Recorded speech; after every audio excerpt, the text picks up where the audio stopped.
Hey there, everybody. How's it going? We got a new week and a new event, Battle Challenge Memories. And it's very similar to other Battle Challenge events we've had in the past, except it's a collection of all the bosses that we have faced over the first year of this game's existence. And so my guess is this is something that they're going to do at the end of each year, leading up to the anniversary, is they'll do a battle challenge where you face all the bosses from that year. So apparently we've had 12 bosses over the course of the year. And, from the very first battle challenge event against the Bouncy Mimic, all the way up until the Sweets Cart Mimic, which was the one from the recent Rescue Signal event that just ended. So, we've had a lot of events and a lot of bosses that we've gone up against.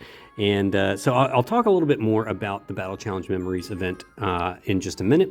But I want to get to, before we get to that, because that's going to take a while to go through all of that, let's talk real quickly about the new gacha unit. And so Poison Apple Witch Queen is the latest gacha unit, and it's interesting. Her banner is up for 3 weeks, which is longer than most banner units, and it makes me think that this might be the last unit they release until the anniversary, which is on October 7th, which is why this banner ends on October 7th. So it's a 3-week banner, which is longer than I think any other banner has been up, as far as I know. Of course, excluding the Premier Gacha banner, but she is a limited time unit. So she will not be added to the general pool unless that changes with the 2.0 update on October 7th after the anniversary, which it very well may.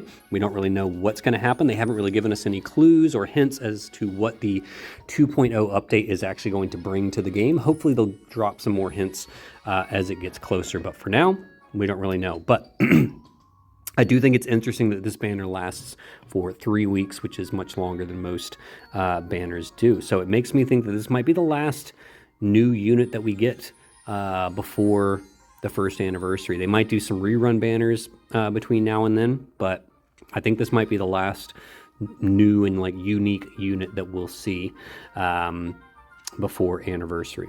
Maybe not. Who knows? We'll just have to wait and see. Question is this unit worth pulling for?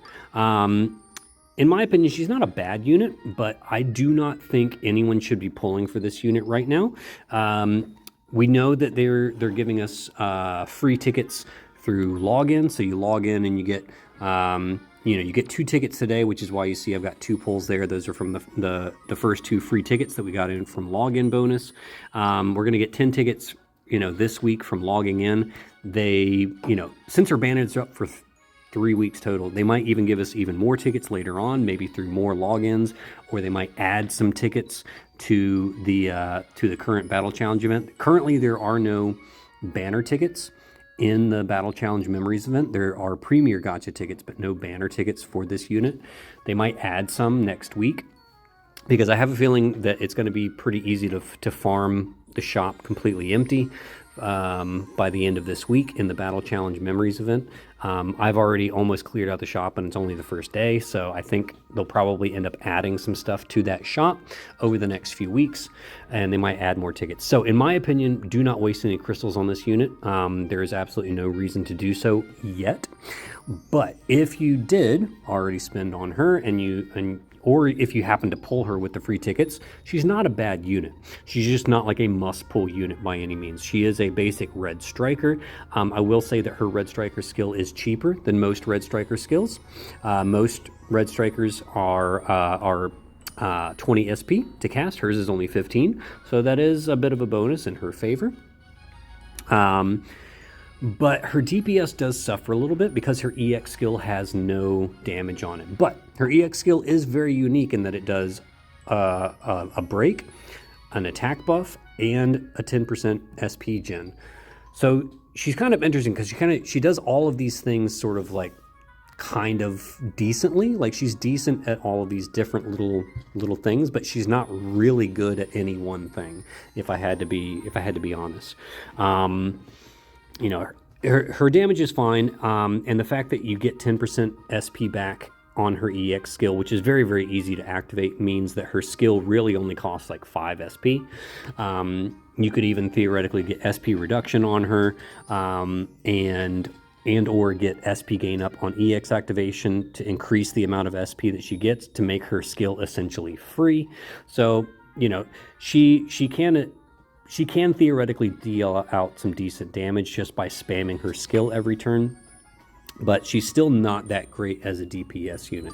Now, if you get her to LB1, she does get an attack break. So now she's breaking both attack and defense if you put her skill and her EX skill together, which is really nice. But you do keep in mind that you notice that those are only 2 turns. Those breaks last for only 2 turns. So you do have to keep spamming her skill every turn to make sure that those breaks stay maxed out throughout the fight. And so if you get into a pinch and there's not a lot of SP floating around, then you might lose those breaks sooner than you like. But also keep in mind that not a lot of bosses are susceptible to breaks. One of the things you'll quickly realize when you go through the Battle Challenge Memories event is that, wow, a lot of these bosses are immune to breaks. So what's the point in having a breaker? You know, there are some bosses that are susceptible to breaks, and there are even some bosses where you have to break them in order to activate or in order to get around some of the mechanics, and we'll talk about that when we get to the Battle Challenge event. But this unit is not necessary for any current content. She doesn't even give like bonus currency to the current event, which you don't need. You don't even need bonus currency for this event. So there's no reason to pull this unit right now, in my opinion. If you want to wait till the end of the week, see if you get more, you know, see if you pull one of her on tickets, or see if they give out more tickets or anything like that. I think there is going to be a boss battle sim next week, and she will almost certainly be a bonus unit for that. But in my opinion, that's not a reason to pull for a unit. And considering that they might give us more free tickets, I would just sit back and wait. No reason to go pulling for this unit right now. But again, if you did already pull her, she's not a bad unit. Don't feel bad about it. No regrets, right? So she does a lot of things all right. She is a solid S tier unit, but she's not a top tier unit by any means. She's a solid S. So, you know, good unit, but not great. We'll just leave it at that. All right. Now, another thing I just want to quickly mention is the Premier Gacha. So I mentioned in my last video last week that there are going to be 2 types of Premier Gacha tickets, essentially, after this maintenance that just finished. Because any Premier Gacha tickets you got before maintenance, any that you received before the maintenance that just ended, are going to expire October 7th of this year. Any tickets you get after maintenance will expire October 7th of next year. And so if you happen to have tickets from before maintenance in your inventory, and you got some tickets say from the Battle Challenge Memories event, you'll actually have two separate sets of blue tickets. One that expires in 3 weeks, and one that expires next year. Okay, and you'll actually be able to look at them. They'll both have the little expiry symbol on them like this one does, but one will say October 7th, 2026 like these, and another will say October 7th, 2025. The ones from October 2025 you must use before October 7th, or else they will disappear. They'll just be removed from your account, and you won't be able to use them ever again on anything.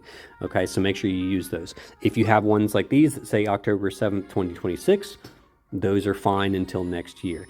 In my opinion, I would actually wait to do any Premier Gacha pools, unless, of course, you have ones that expire this year. Those you should go ahead and use. But I would wait to use any of the ones that don't expire until next year. I would wait to use those until after the 2.0 update on October 7th, because we don't know how the gacha is going to change. The Premier Gacha may completely change. They may have a whole bunch of new units added to the Premier Gacha. We just don't know.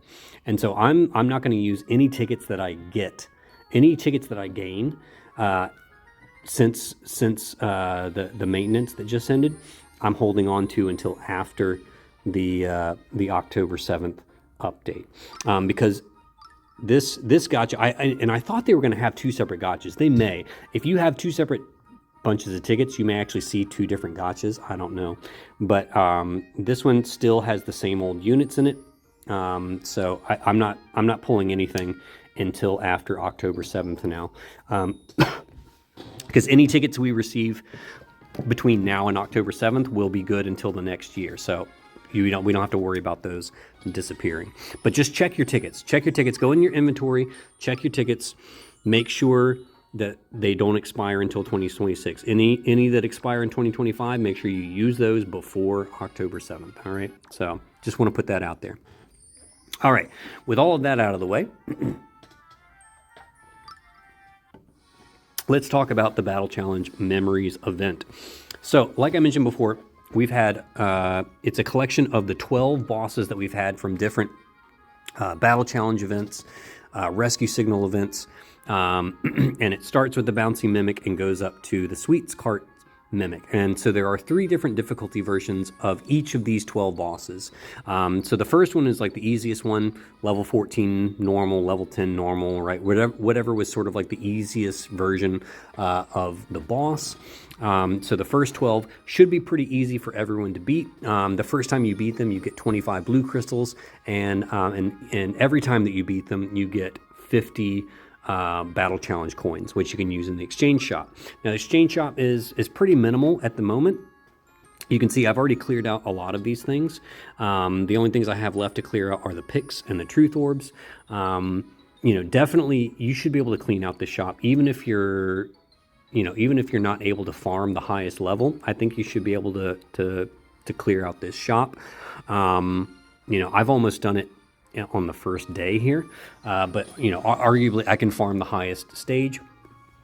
But I think everyone should be able to clear out the shop, and you have 3 weeks to do it. So I think this event is meant to just run all the way up until right up until the first anniversary. And so you got plenty of time. There's no rush to farm this thing. And everyone should be able to clear out the exchange shop, even if you're only farming the lowest level. Now, with that being said, if you can't farm beyond the Sweets Cart Mimic level 10 normal, and you just want to look for a farming stage, farm Bouncy Mimic, because Bouncy Mimic is the easiest of all the bosses, easiest one to farm, and you get the same number of medals. So basically the same number of medals for level 10 normal Sweets Cart is the same for Bouncy Mimic normal level 14. However, if you move up into the next stage, which is the level 25 hard or level 7 hard for some of these, this is sort of the next tier of difficulty. All right, sort of like a medium, quote-unquote, difficulty of all the bosses. Again, starting with Bouncy Mimic and ending with Sweets Cart Mimic level 7 hard. These are sort of a medium level difficulty, and if you beat them, the first time you get 50 blue crystals, and every time you beat them, you get 125 BC coins to use in the exchange shop. So again, if you're looking, if you cannot defeat the hard level bosses, then, or like the hardest level bosses, then you're looking to farm Bouncy Mimic basically. Now the hardest level bosses start with Bouncy Mimic level 30 hard and end with Sweets Cart Mimic level 10 hard. These are the hardest versions of all the bosses. And again, Bouncy Mimic level 30 should be your farming stage if you can make it to that level. For these, you get 75 blue crystals for beating it the first time, and 225 coins for every time you beat it. So Bouncy Mimic is definitely your best farming stage. I'm not going to do every single boss, because doing 12 bosses would make this video like, an hour long. But I will do a few of them. I'll show you, first of all, how I farm the Bouncy Mimic and the team that I use to farm it. So you see I've got a couple of these ready. Event farm, here we go.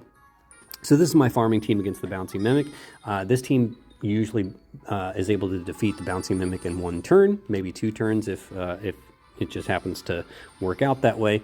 And basically we just go in and murder this guy, all right? Keep in mind that the Bouncy Mimic is weak to red strikers. So if you have the new Queen Apple, Wicked Apple, I don't know, whatever her name is, Regina, we'll call her. And if you have her, you can use her against the Bouncy Mimic to do some farming. All right, she works very well as a red striker. You can also use Adventurer Mickey, also a very competent red striker, or Jafar.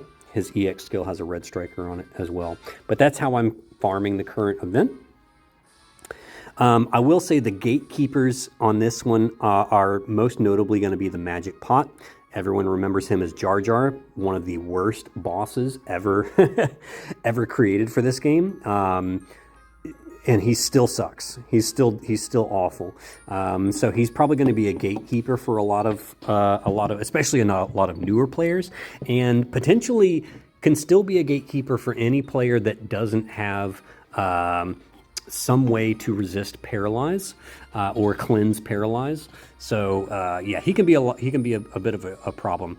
The honeybee mimic can also be a problem for some players, just because they can be a little bit tricky if you don't really understand how to take them down properly, because they're the only boss that is an AoE boss, because there are actually 3 bosses on the field at once, and you do have to kind of take them all down at the same time. It's a bit of an interesting mechanic, but it's not necessarily easy for everybody.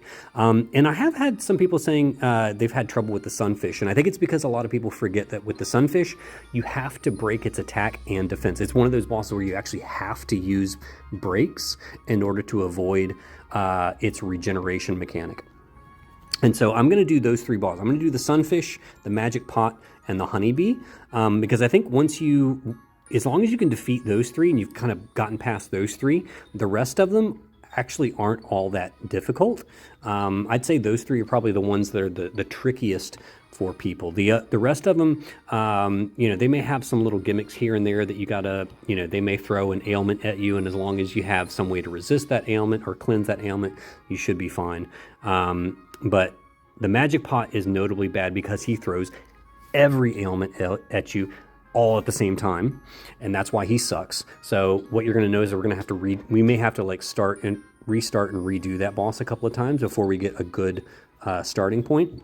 And then the Honeybee is just, working around the mechanics. So I'm going to do the Sunfish, Magic Pot, and Honeybee just to show you guys how I deal with those bosses. And then, if you have any of these bosses that you're like, dude, can you please do a video of, clearing this boss?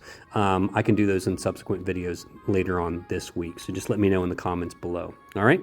So let's start with the Sunfish.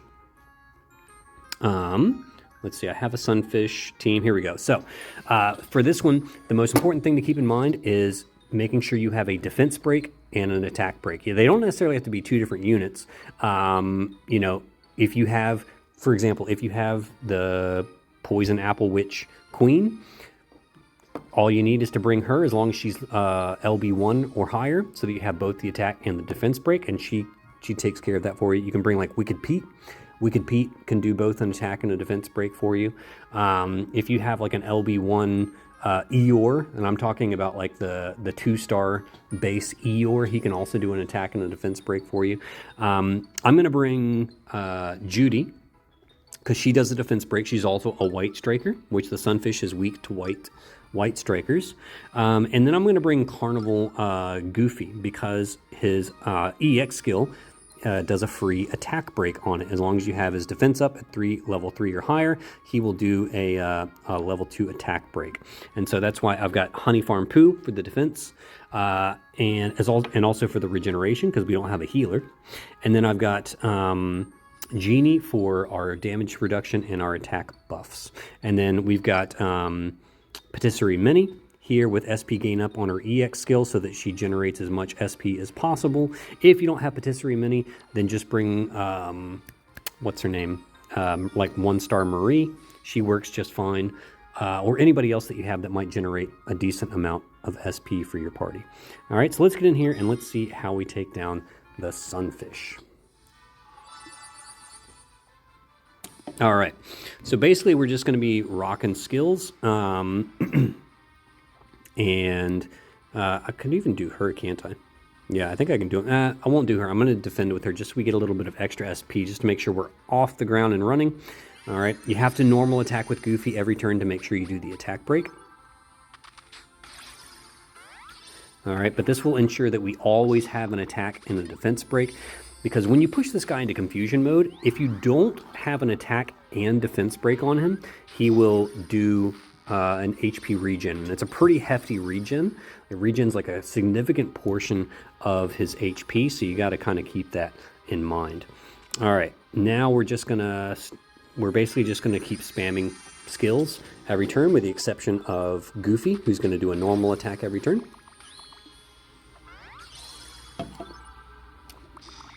And assuming the boss doesn't, do something crazy, we should be fine with this. Okay, so now we're in confusion mode. Now you're going to see he uses the skill Sunbathe. He uses the skill Sunbathe because it has an attack and a defense break on it, and it has to clear that. And so if you don't have an attack and a defense break on it, it will not use Sunbathe, and instead it will use its HP regeneration. So that's why you always have to have an attack and a defense break at all times. So yeah, so since we have Patisserie Mini, basically maintaining our SP, we're just going to keep spamming skills until this guy's dead. All right. And since we're always maintaining an attack break, we've got lots of damage reduction and defense. We shouldn't have to worry about our party ever being in any danger of dying. Okay, so this is a very simple just press go strategy. Basically runs itself.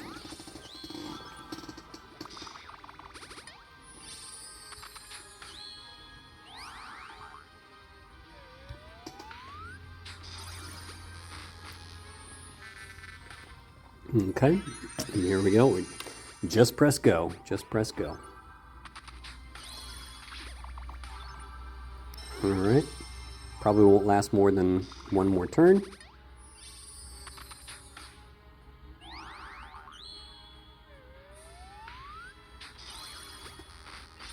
And there you go. All right. Too easy, too easy. As you can see, we had an overabundance of SP with this team, but better to have more than less, right? Okay, so that's the easy way to take down the Sunfish with the magic pot. All right, I lovingly call him Jar Jar, so I've got a Jar Jar party. So this is my Jar Jar party. Basically, I have Rapunzel to hopefully cure Paralyze. However, she has skill lock resist on her because you don't want her to get skill locked, which can happen. She can be paralyzed and skill locked on the same turn. So skill lock is more important because with Paralyze, there's at least a chance she might still do her skill. So that's the more important one. And then we've got Genie, of course, for attack buffs and for damage reduction because the boss also hits really hard. We've got Belle for our crit buffs because we want her. We need crit buffs because we want to kill this guy as quickly as possible. Like, we don't want to be sitting around waiting with our thumbs up our butts. We want to kill this guy as quickly as possible. Doofy there for attack boost. And then I brought Simba because his green striker. All right, so the jar is weak to green because it was during the Aladdin event. So if you have Aladdin also works really well because he's a double green striker. You can also bring Peter Pan, another good green striker, but I like Simba because his green striker is on his EX skill, so you don't actually need to have SP in order for him to use his green striker. Now, with this said, even with this team as stacked as it is, there's a good chance we're going to die and just have to restart. So hopefully it won't take me too many turns. But yeah, we may have to do a couple of restarts in order to actually beat this guy. Okay, I'm going to guard with Rapunzel. We're going to skill.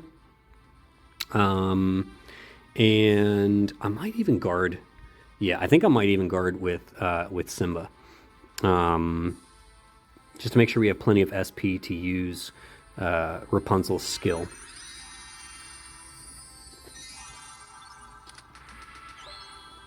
Now, if she gets like confused or something ridiculous, then, I may just go ahead and restart.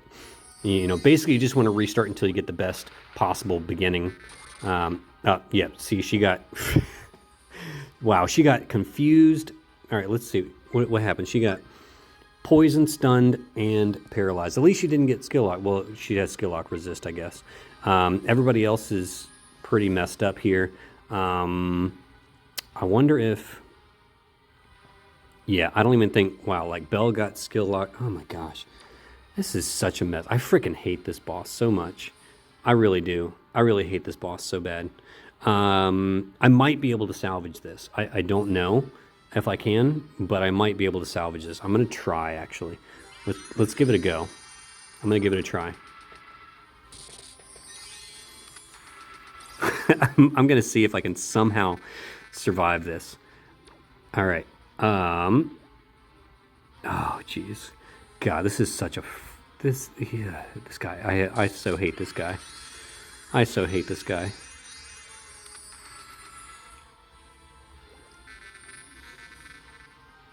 Okay. She still can't use... Oh, can she? Okay. Maybe she'll get lucky here. Oh, look at that. Beauty.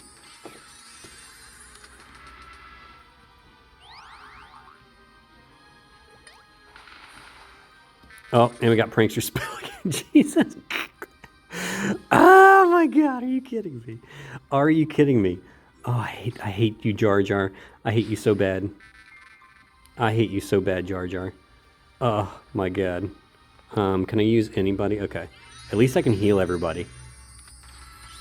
I might actually be able to make it out of this if I'm lucky. Oh, not with her dead. Okay. Oh my God. Okay. Come on. Oh my gosh. Am I going to make it? Holy moly. Okay. I somehow made it through that. Somehow survived that one. But yeah, Jar Jar sucks. So if you can't beat Jar Jar, it's not you, it's Jar Jar. Jar Jar's just a terrible boss. He was the worst designed boss this game ever gave us. But yeah, all right.